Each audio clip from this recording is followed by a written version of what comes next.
Howdy everyone, Polcho here with an Age of Magic video, and in today's video we are doing the spotlight for Drakonir, the Dragonkin boss, and my god is he a character. Think of him as Truran Point 2, he is a menace and he makes the Dragonkin what they are potentially going to be in the very near future. He is carrying them all on his big sturdy shoulders because...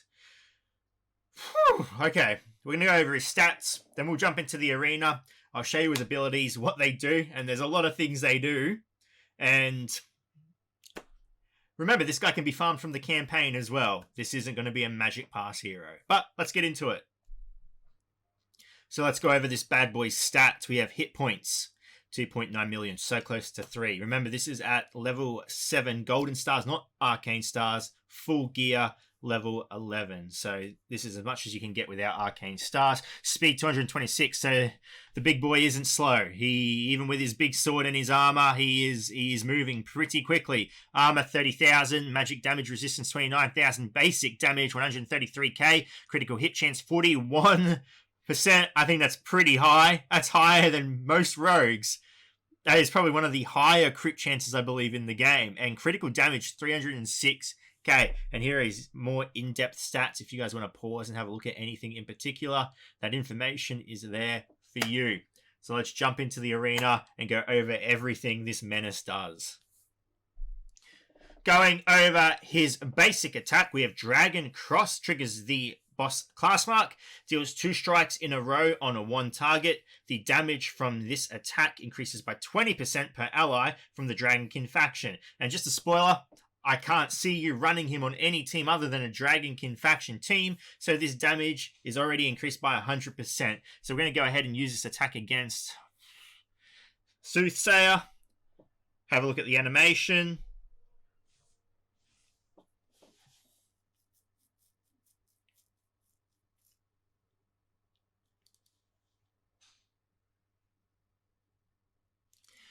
So he hit one of his strikes on his basic attack, and as you can see there, hit a nice little 1.2 million on his crit, because he's got a 41% crit chance.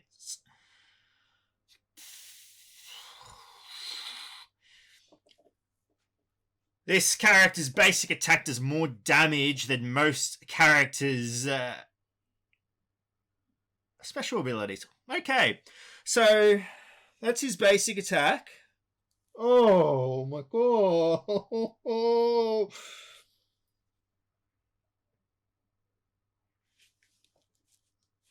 Drakonir.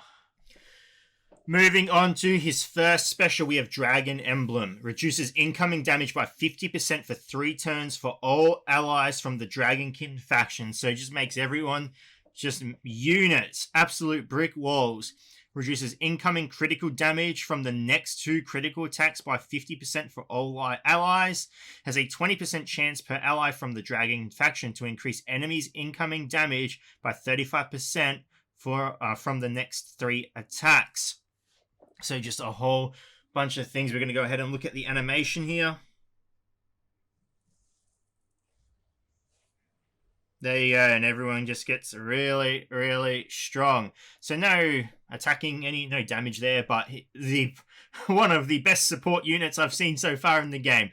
Reduces incoming damage by 50% for 3 turns. That's huge, absolutely huge, especially on your slower targets like Karana and Rogar. If you manage to play Rogar on this team, mix him with Fyra. I just can't see him taking any damage. It reduces incoming critical damage from the next 2 attacks. That's huge as well. Has a 20% chance per ally from the Dragon faction to increase enemies' incoming damage by 35% from the next 3. Yeah, so your dragon can do extra damage. So that seems worded poorly to me for some reason. But your dragon can do more damage to the enemy. Pretty straightforward. Let's go ahead and just use Dexa on someone. These units are only level 10. So let's go. Let's just... A little Soothsayer hate tonight. What's she going to do here? It's just a 500k basic. No crit there. So pretty neat. Doesn't trigger any marks on a 4-turn cooldown. So his defense is up for 3 turns. and then 1 turn not up. So judging by this, you would 1000% want to use teams that can remove buffs, because what the fuck are you going to do against this? Nothing. Not a lot at all. So yeah, like I said, I'd do this if I was ranking abilities alone. This is a Ghost Pepper tier ability, I reckon. Next up, we have his second special ability, Dragon Cyclone. Applies the Mage class mark, triggers the Boss class mark, damages all enemies. So, AoE. Decreases the speed of all enemies by 35% for 2 turns. Pretty decent. Abilities damage increases by 20% per ally from the Dragonkin faction. So, there you go, another 100% increase. Is that how it works? Is that how math works? I'm just going to assume that's how it works. It's a 20% chance per ally from the Dragonkin faction to cast the following debuff. Next 3 attacks on the target will reduce the target's initiative by 33%. Oh, of course, he's granted an initiative reduction as well. So, not just one initiative reduction. It's you can hit it 3 times each strike, reducing it by 33%. So let's go ahead and look at the animation of this ability and see if he just kills anyone. Remember these characters aren't gear 11. These ones are gear 10 that we're fighting. But anyway, let's go ahead and have a look at the animation. Beautiful. Okay. All right. That wasn't mind you, it is an AoE, so the damage wouldn't be as strong as a single target ability, but still pretty decent. As you can see, a lot of debuffs on the enemy. Some enemies didn't get hit at all. That's interesting.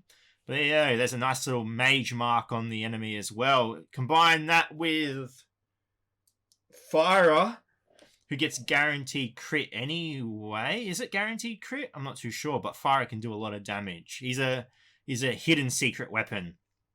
So though he will definitely pair well with Fyra. There's a lot there. He can do a lot of damage. He's just insane utility, insane support. He is quite worthy of the title of boss. And it makes me kind of happy the other Dragonkin aren't super overpowered and they are where they are. But who knows? Maybe with him they just become... Oh, I'm scared. I'm a little bit scared, to be honest. A little bit. So going over his passive ability, a Dragon Lord. For some reason, the casted class mark is there, but from what I can see, it doesn't do anything. So I think that's just an error. When Drakonir's HP drops below 50%, he will receive a buff. When taking killing damage, he won't die and will instead regain 30% of his maximum HP. Drakonir gets extra buffs if there are allies with the Dragonkin faction in the party. Rogar, Drakonir's fortitude increases by 30%. Katar, Drakonir's base stats increases by 15%. Volnar, so that's the Dragonkin not released yet. Drakonir will never miss. Dexa, every attack by Drakonir will cause an acid dot effect that causes 20% of Dex's damage for 1 turn. And we all know Dexa does extra damage when she strikes someone with her ability and they have an acid thing on her. So that's a lot. Who do we have next? Fyra, Drakonir's Dragon Cyclone. There we go. Drakonir's Dragon Cyclone ability casts a caster class mark on the target. Okay, that makes sense. Karana, Drakonir's Dragon Emblem ability removes all marks from all allies. Which is really weird because marks aren't really relevant in the game. Very rare do marks play a part. So that's a very interesting thing, unless they're trying to make marks more dominant. I hope so. And the last bit, when Drakonir dies, a dragon flies in and does damage to all enemies equal to 200% of Drakonir's base damage. So, a lot there. Just a big old buff ability. We're going to go ahead and look at what happens when he dies. Okay, so going ahead and lowered his HP. So we're going to go and see if the Beastman will just target him from here and kill him. He has a little bit of a revive there, so we've got to work through that as well. Once they kill Karana, they should be able to blast through. I was hoping that because he's in critical HP, they would just aim him. Doesn't seem to be the case. Karana shouldn't survive for too long. Oh, yep. He nearly kills the old Suna there with his basic attack. Come on, AI. The one time I want you to actually attack him. All right, hopefully they go for him now. Nope, they're going to go for... Oh, this is painful, isn't it? There we go. Get some extra damage on him. Come on. Finish him off. Come on. Oh my god, the HP back. He's so close to dying now. Give us the animation. Okay. So it's not fixed yet, which is a bit unfortunate.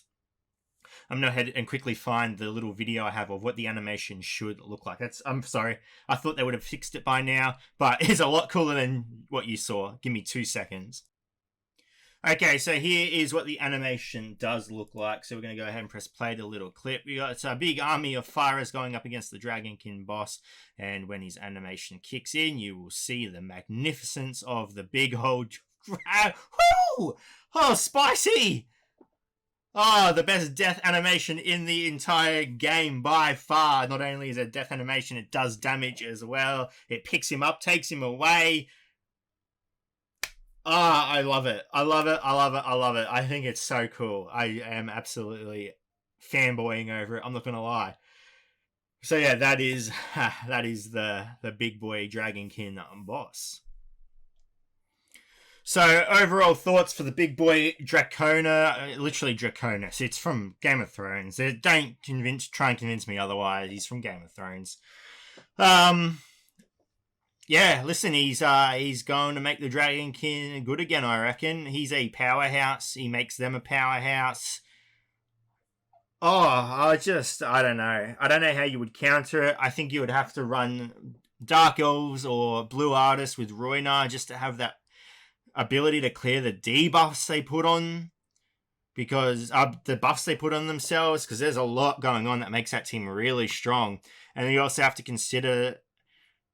the Qatar getting stronger as well when you're taking out the Karana and the Dexar. So there's a lot of factors. Like who are you going to go for first? Obviously, I feel like Karana, unless you can keep her locked down and annihilate, this guy's gonna be a pain in the ass to get through since he can survive on death and it's just a lot going on.